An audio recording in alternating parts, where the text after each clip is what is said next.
Hi everyone, today we will talk about how to select Vibrate calls on the application of Telegram. You will go to Telegram app.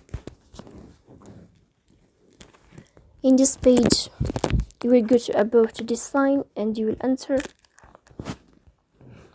Here in this list, you will go to this window of settings and you will enter. In this page, you will go to this window of notifications and sounds and you will click.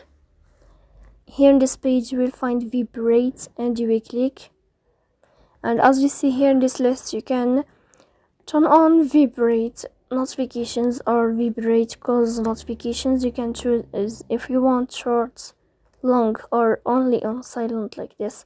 So please don't forget to support us by like and subscribe. See you next time, and thank you for your watching and your attention.